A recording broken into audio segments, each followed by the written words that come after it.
spent 3 years with Megan believing we had something real and lasting. Then one night she casually announced she was polyamorous and needed to explore other relationships. It sounded reasonable until I discovered the truth. This was just her excuse to reunite with Jackson, the ex she never got over. What she never expected was my response. I started dating Sophia, her half-sister. Now Megan is having a complete meltdown, and I am questioning everything. My story will make you think about loyalty. But before I continue, let me know where you are watching from, and hit subscribe if you have ever been betrayed. The first time I met Megan was during a senior year mixer at our university. I remember standing by the snack table awkwardly balancing a plate of cheese cubes and crackers when she walked over. Her confidence was magnetic.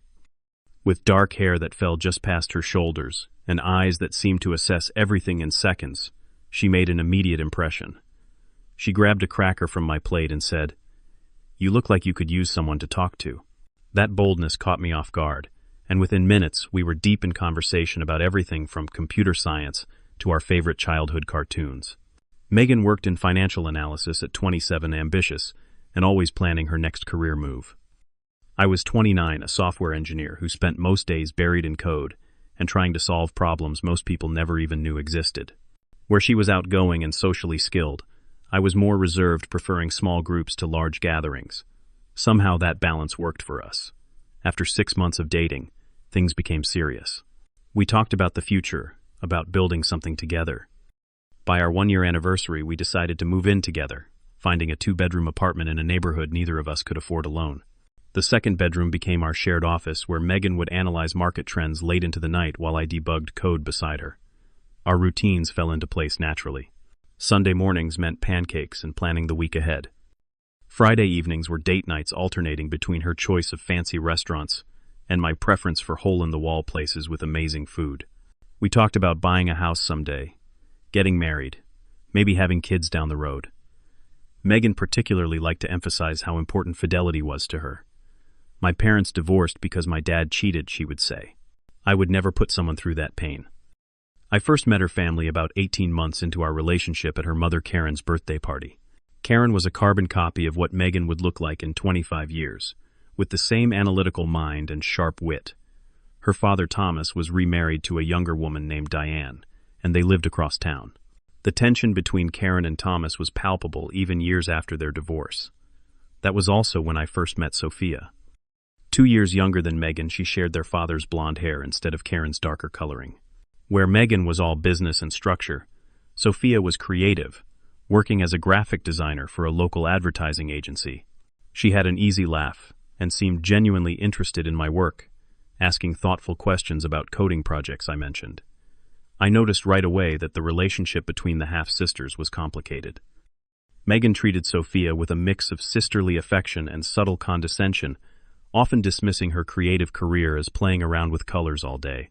Sophia seemed used to this treatment, rolling her eyes when Megan wasn't looking but never directly challenging her. The first signs that something was changing came about 3 months before everything fell apart. Megan started working later, often not coming home until 8 or 9 in the evening. Her phone became a constant companion, and she would smile at text messages, but quickly turn the screen away if I walked near. I noticed she began following several relationship coaches on social media who discuss topics like ethical non-monogamy and expanding your relationship boundaries. The name Jackson started appearing in our conversations. Jackson mentioned a good investment opportunity today, or Jackson recommended this restaurant. When I asked who Jackson was, she casually mentioned he was a former colleague who had recently returned to town after working abroad. Something in her tone made me uneasy, but I trusted her completely. One Tuesday afternoon, I ran into Sophia at a coffee shop near my office. I was grabbing a late afternoon espresso when I heard someone call my name. Sophia waved from a corner table where she was working on her laptop, sketches spread out around her. I joined her for a break, and our conversation flowed easily from work to movies to family. "How are things with Megan?" she asked, stirring her latte slowly. "Good, I think. She has been working late a lot recently, but that is normal during quarterly reporting." Something flickered across Sophia's face. "Just be careful, okay? Megan has a pattern with relationships." When I asked what she meant, Sophia hesitated. "It is not really my place to say. Just keep your eyes open." Looking back, I wish I had pushed for more information, but at the time I thought she was referring to Megan's workaholic tendencies. The night Megan decided to share her revelation, she had prepared my favorite dinner steak with roasted potatoes. She had even bought an expensive bottle of wine. Looking back, I should have known something significant was coming from all the effort she put in. After dinner, she took a deep breath and said, "Zane, we need to have a serious discussion about our relationship." Her voice was steady, rehearsed even. "I have been doing a lot of self-reflection lately, and I have realized something important about myself." She reached for my hand across the table. "I am polyamorous, Zane. I always have been, but I have been suppressing that part of myself." I sat in stunned silence as she explained how she had been awakened to her true nature. How she had always felt confined by monogamy but had tried to fit into society's expectations. How she still loved me deeply but needed to expand her heart to include others. "This does not change how I feel about you," she insisted. "I want us to stay together. I just need the freedom to explore connections with other people too. We can have an open relationship. You could date others too if you wanted." I asked for time to think about it. Everything in me screamed that this was wrong, that this sudden revelation after 3 years together felt manufactured. But I also did not want to lose her, and I wondered if I was being too traditional, too closed-minded. Against my better judgment, I agreed to try an open relationship. We set ground rules, honesty about who we were seeing, safe sex practices, and our relationship would remain primary. Megan seemed delighted by my acceptance, kissing me passionately and thanking me for understanding her true self. Within days, the reality became clear. Megan was never home. When I called or texted, she would respond hours later with vague explanations about meeting friends or networking events. Her phone was now permanently password protected, something we had never done before. 2 weeks into our new arrangement, I decided to follow her. I told myself it was just to ease my mind to confirm she was being honest. I tracked her phone to an upscale restaurant downtown and watched from my car as she entered dressed in a black cocktail dress I had never seen before. 20 minutes later, a tall man with salt and pepper hair arrived. Even from a distance, I could see Megan's entire demeanor change as she greeted him with a lingering kiss. They sat close together, his hand constantly touching hers, their conversation intimate and familiar. I waited in my car until they left 3 hours later, walking hand in hand to a luxury apartment building nearby. When she came home at 2 in the morning, she claimed she had been with a female friend from work. The next day I confronted her. "Who is Jackson really?" Her face paled momentarily before she composed herself. "What do you mean I saw you last night, Megan? At Luciano's." "With a man. You went back to his place." She did not deny it. Instead, she said, "This is exactly why I needed polyamory, Zane. Jackson and I have history. He was my boyfriend before I met you. He moved to London for work 4 years ago, but now he is back. I never fully got over him. So this polyamory thing is just an excuse to cheat with your ex." I could feel my voice rising. "It is not cheating if we have an agreement," she shot back. "This is why you would never understand. You are too traditional, too possessive. Polyamory is about freedom and honesty." "Honesty," I laughed bitterly. "You lied about where you were last night. You have been lying for weeks, maybe months." Our argument escalated until Megan finally admitted she had reconnected with Jackson 2 months earlier. He had reached out after returning to town, and they met for what was supposed to be a casual lunch between old friends. One thing led to another, and they started seeing each other secretly. While she was in the shower the next morning, I did something I had never done before. I checked her phone. The password was Jackson's birthday, which she had casually mentioned during our fight. What I found shattered any remaining illusion. Texts going back over 2 months showed they had been sleeping together weeks before she ever mentioned polyamory to me. There were messages making fun of me for believing her sudden identity revelation. Jackson had actually suggested the polyamory excuse as a way to continue their relationship without the hassle of her breaking up with me. I felt physically sick. 3 years together, plans for marriage all thrown away for a man who had previously abandoned her. I packed a bag and left the apartment, driving aimlessly for hours before ending up at a hotel. That night, in desperation, I called the only person I thought might understand, Sophia. She agreed to meet me at a quiet bar near her apartment. "I am not surprised," she said after I explained what happened. Megan did this with her college boyfriend too. And the guy before Jackson, overdrinks Sophia, filled in the gaps of Megan's relationship history. Jackson had been the love of her life, according to Megan, a successful entrepreneur who had swept her off her feet, then left her heartbroken when his company expanded to Europe. She had apparently never stopped comparing subsequent boyfriends to him. She was with someone named Taylor when Jackson first left, Sophia explained. Within a month of their breakup, she was dating another guy as a rebound. That was her pattern. Always have a backup, never be alone. The realization that I might have just been a placeholder until Jackson returned was devastating. The next morning, I went back to our apartment, while Megan was at work and packed more of my things. I found an Airbnb that would rent month to month and put down a deposit. Megan called that evening crying and begging for another chance. She promised to break things off with Jackson, to go to couples therapy, anything to save our relationship. I almost believed her, until I found credit card statements showing she had purchased lingerie and hotel rooms on days she claimed to be working late, all predating our open relationship agreement. After moving out, I threw myself into work, taking on extra projects to keep my mind occupied. I started going to the gym regularly, more to exhaust myself enough to sleep than for fitness. Friends tried to set me up on dates, but the thought of starting over with someone new felt overwhelming. Sophia checked in regularly. At first, our conversations revolved around Megan and the breakup, but gradually we started talking about other things. I learned about her struggles as a creative in a corporate world, how she was trying to build a portfolio to go freelance someday. She heard about my work frustrations and aspirations to develop my own software eventually. One night, after a particularly difficult day when Megan had shown up at my workplace demanding another conversation, Sophia suggested we meet for dinner. At a small Italian restaurant over pasta and wine, we talked for hours. Not about Megan or the past, but about books we had read, places we wanted to travel, dreams we had set aside. You know, Sophia said toward the end of the evening, even before all this happened, I always thought Megan was lucky to have found someone like you. The sincerity in her voice caught me off guard. As the weeks turned into months, Sophia became my closest friend. We texted daily and met at least once a week for dinner or coffee. There was an ease to our friendship that I had never experienced before, even with Megan. Meanwhile, Megan was not giving up. She sent flowers to my office, left voicemails apologizing and promising change. She claimed she had ended things with Jackson completely and wanted to rebuild our trust. I maintained minimal contact, only discussing practical matters like our lease and dividing our possessions. Through mutual friends, I learned the truth. Megan was still seeing Jackson regularly, even as she tried to reconcile with me. Mark, my former roommate from college, who still played basketball with Jackson's brother, confirmed they were still very much together. She talks about getting you back but sleeps at his place most nights, he told me during a meetup. Around the 3-month mark after moving out, something shifted between Sophia and me.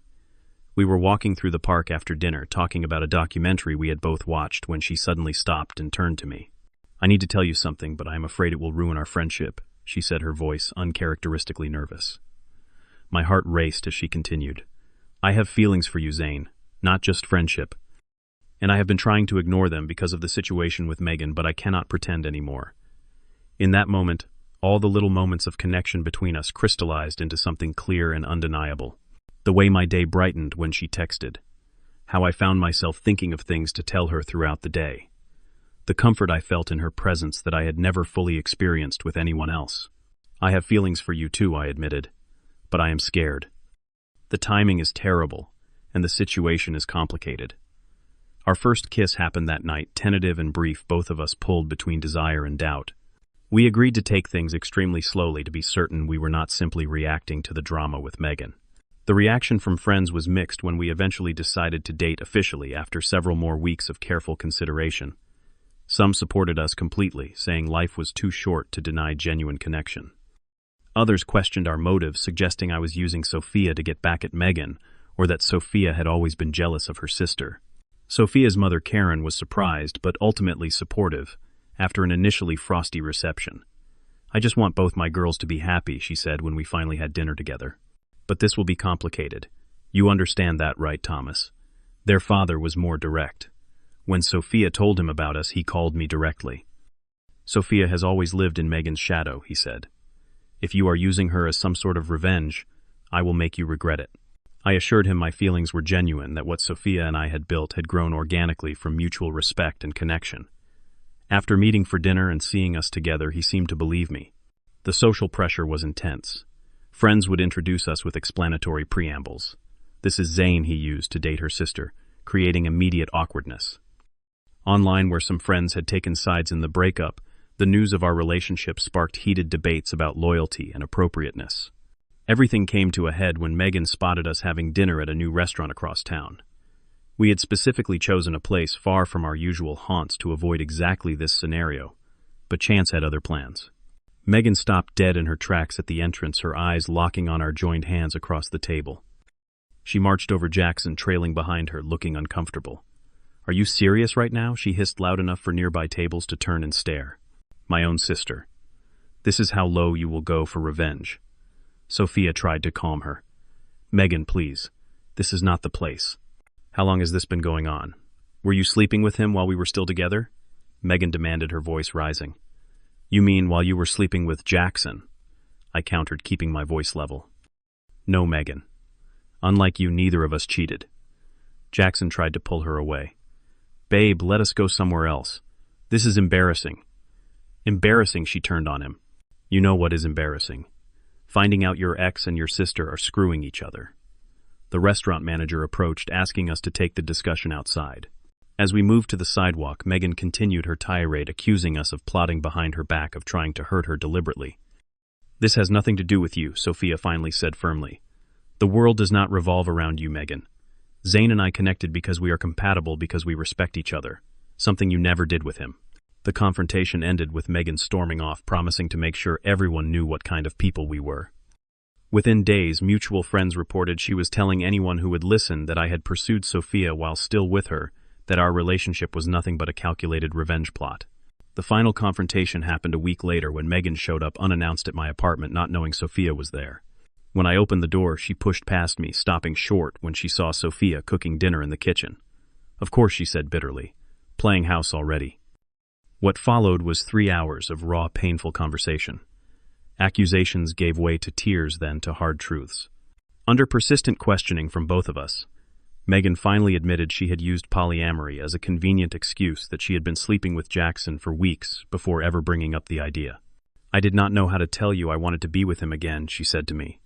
"I thought maybe an open relationship would let me have both." To Sophia, she was even more direct. "You always wanted what was mine. From Dad's attention to my boyfriends. That is not fair, and you know it." Sophia responded, "I never tried to take anything from you. You threw away a good man because you could not get over your ex, and now you are mad that he found happiness with someone else." By the end of the night, Megan left defeated, finally understanding that her actions had consequences she had not anticipated. As the door closed behind her, Sophia and I looked at each other, emotionally drained, but somehow lighter, as if a dark cloud had finally passed. The aftermath of that night brought unexpected developments. Jackson tired of the drama, and Megan's obsession with our relationship ended things with her barely 2 weeks later. According to mutual friends, he told her he did not sign up for this level of complication. Professionally, Megan suffered as well. Her work performance had slipped during the months of deception and drama, and she was passed over for a promotion she had been counting on. Eventually, she took a position with another firm, partly to escape the whispered conversations that followed her after several colleagues witnessed her meltdown at the restaurant. As for Sophia and me, we faced our own challenges. Once the adrenaline of confrontation faded, we had serious conversations about our foundation. Were we together for the right reasons? Would our relationship always be defined by its complicated beginning? We decided to take a step back, not breaking up, but creating space to ensure our feelings were genuine and not reactive. For 1 month, we limited our contact to once-weekly coffee meetings, deliberately keeping conversation away from Megan or relationship topics, instead focusing on our individual lives and goals. When we reunited properly after that month apart, the clarity was overwhelming. What we had built was real, based on mutual respect, shared values, and genuine compatibility. Our relationship had not been born from revenge, but from the authentic connection that had developed during a difficult time. I started seeing a therapist to work through the trust issues left by Megan's betrayal. Learning to open up again after such deception was not easy, but Sophia's patience and consistency helped. She never pushed for more than I could give, understanding that healing would take time. To my surprise, about 6 months after our final confrontation, Megan reached out with a letter, not asking to reconcile or making excuses, but offering a genuine apology. She acknowledged her selfishness, the pain she had caused, and expressed hope that someday we might all find peace with the situation. I appreciated the gesture, but maintained my distance, recognizing that some bridges cannot and should not be rebuilt. Through all of this, I have learned that honesty is non-negotiable in relationships. Megan's polyamory was never about ethical non-monogamy, but about having a safety net while pursuing what she really wanted. True polyamory, like any relationship structure, requires complete transparency and consent from all involved, something she never intended to provide. I also learned that sometimes the worst betrayals can lead to unexpected blessings. Had Megan not revealed her true character, I might have spent years, or even a lifetime, with someone who did not truly value me. Instead, that painful experience led me to recognize and appreciate authentic connection when I found it with Sophia. The line between revenge and moving forward is determined by intention. Dating Sophia could have been about hurting Megan, but it was not. It was about recognizing that sometimes happiness comes from unexpected places, even in the aftermath of pain. Today, a year later, Sophia and I are talking about finding a place together. Megan has moved to another state for work, and is, according to mutual friends, dating someone new and seemingly taking the lessons of the past to heart. The family gatherings are still awkward, but time is slowly healing those wounds too. Sometimes in life you have to lose what you thought was most important to find what you truly need. The pain of betrayal does not define your future, but how you grow through it does. Have you ever discovered something valuable through losing something else? Let me know in the comments. And if this story resonated with you, please like, subscribe, and share it with someone who might need to hear that better things can come after betrayal. Thank you for listening, and remember, authentic relationships are always worth the wait.